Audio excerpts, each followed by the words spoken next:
Sebelum kalian menonton video ini, jangan lupa like dan subscribe ya. Terima kasih.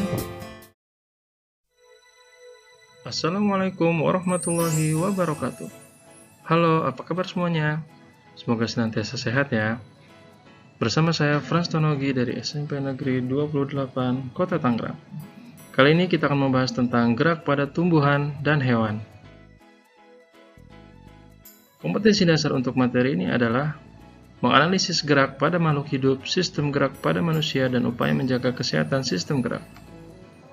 Tujuan pembelajarannya pertama, mengidentifikasi gerak jenis tumbuhan di lingkungan sekitar.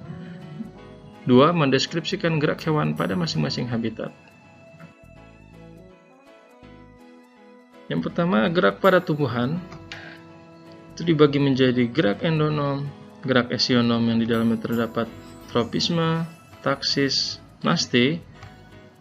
Yang ketiga adalah higroskopis. Sedangkan gerak pada hewan meliputi gerak pada hewan di air, gerak pada hewan di darat, dan gerak pada hewan di udara. Gerak pada tumbuhan. Gerak pada tumbuhan adalah suatu respon terhadap rangsangan, baik dari luar maupun dari tumbuhan itu sendiri. Yang pertama, gerak endonom. Gerak endonom adalah gerak dari dalam sel atau dari dalam tumbuhan itu sendiri. Contohnya adalah gerak rotasi sitoplasma pada sel-sel daun Hydrilla versillata. Gerak esionom. Gerak esionom adalah gerak tumbuhan yang dipengaruhi oleh rangsangan sekitar, di mana gerak esionom dibagi menjadi 3. Yang pertama adalah tropisme, taksis, dan nasti. Yang pertama adalah gerak tropisme. Gerak tropisme adalah gerak bagian tumbuhan yang arah geraknya dipengaruhi oleh arah datangnya rangsang.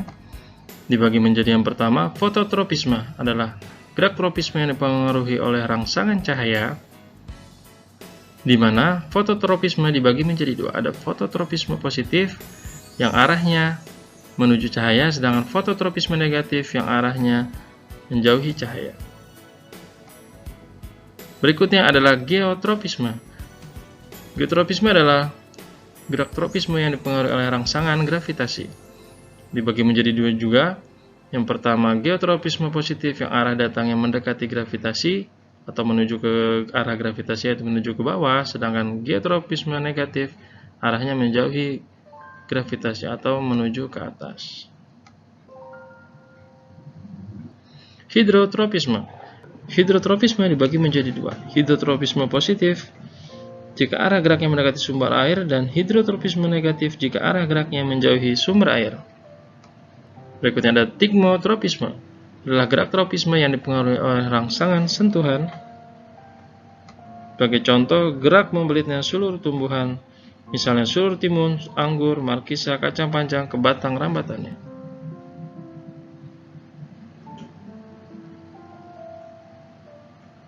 Kemotropisme. Gerak tropisme yang dipengaruhi oleh rangsangan zat kimia. Di sini ada contoh gambar. Yang pertama, gambar A.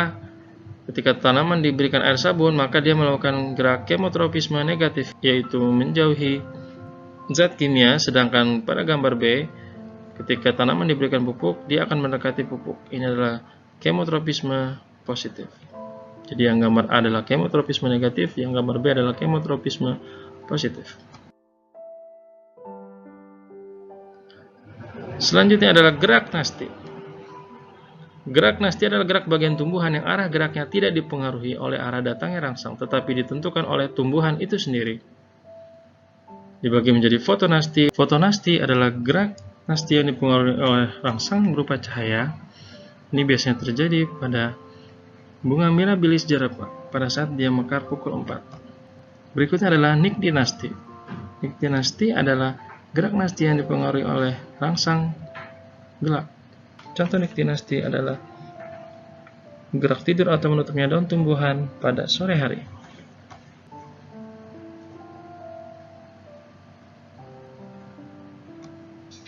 Kemudian adalah sesponasti atau tigmonasti. Sesponasti atau tigmonasti adalah gerak nasti yang dipengaruhi oleh getaran atau sentuhan. Sebagai contoh adalah gaun putri malu yang akan menguncup ketika disentuh.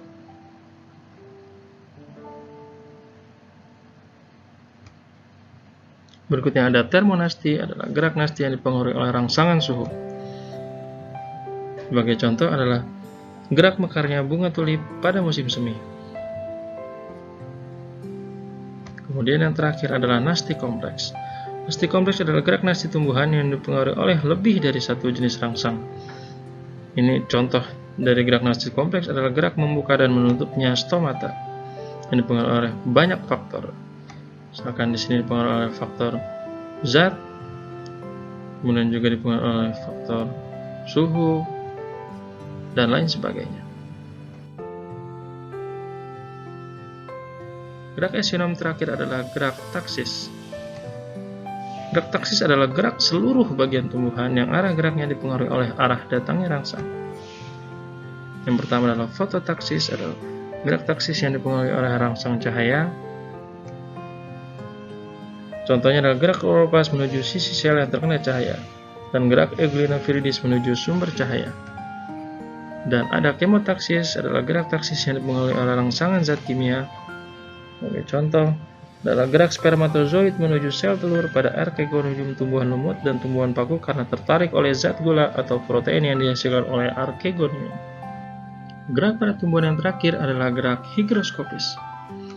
Gerak higroskopis adalah gerak bagian tumbuhan yang disebabkan perubahan kadar air semakin menurun di dalam sel sehingga terjadi pengurutan yang tidak merata, mengakibatkan biji, buah, maupun sporangium pecah. Contoh dari gerakan higroskopis adalah pecahnya kulit buah polong-polongan yang sudah kering, memukanya dinding sporangium pada tumbuhan paku-pakuan, menggulungnya gigi peristoma pada sporangium tumbuhan lumut. Gerak pada hewan. Gerak pada hewan sangat dipengaruhi oleh bentuk tubuh, berat tubuh, bentuk kaki, dan habitatnya. Yang pertama, kita akan membahas tentang gerak hewan di dalam air. Gerak hewan di dalam air sangat dipengaruhi oleh massa jenis dari hewan itu sendiri yang lebih kecil dibandingkan massa jenis lingkungan sekitarnya. Dan gaya angkat dari lingkungan sekitarnya atau air dalam hal ini lebih besar dibandingkan oleh gaya yang diberikan oleh hewan tersebut. Ciri-ciri hewan di dalam air memiliki bentuk tubuh aerodinamis, memiliki ekor dan sirip, memiliki sirip tambahan, memiliki gelembung renang atau swim bladder, dan memiliki susunan otot dan tulang belakang yang fleksibel. Ini contoh gambar sirip ikan. Dia memiliki banyak sekali sirip, ya, mulai dari sirip punggung, sirip perut, sirip dada, sampai sirip ekor. Dan ikan menggerakkan tubuhnya seperti gelombang, sehingga dia akan mudah menembus air. Ini contoh pergerakan ikan di dalam air.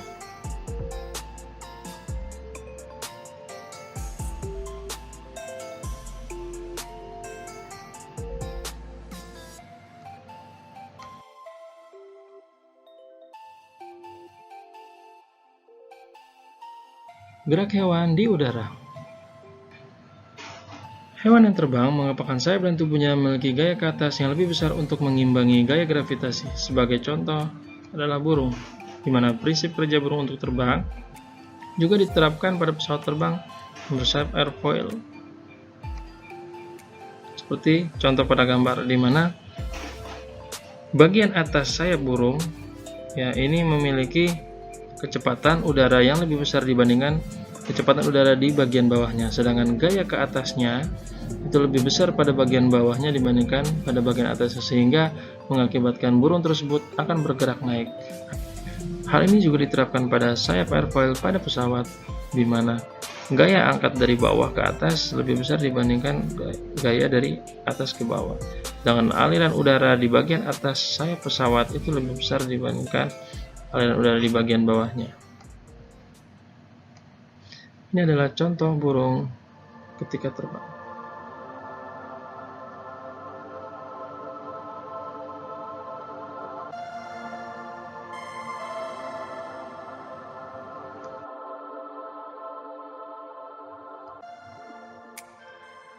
Gerak hewan di darat.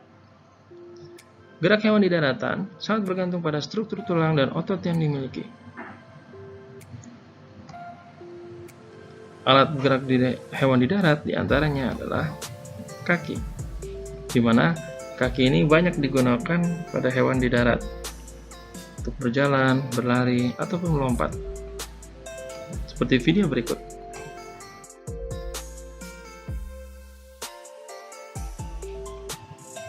Gerak kuda berlari.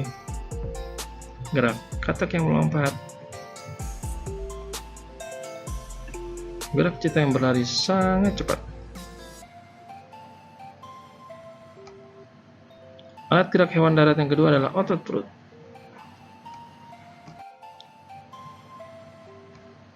Contohnya adalah ular, di mana ular mengkombinasikan antara otot perut, rangka, dan kulitnya untuk bergerak. Gerak pada ular ini disebut dengan melata.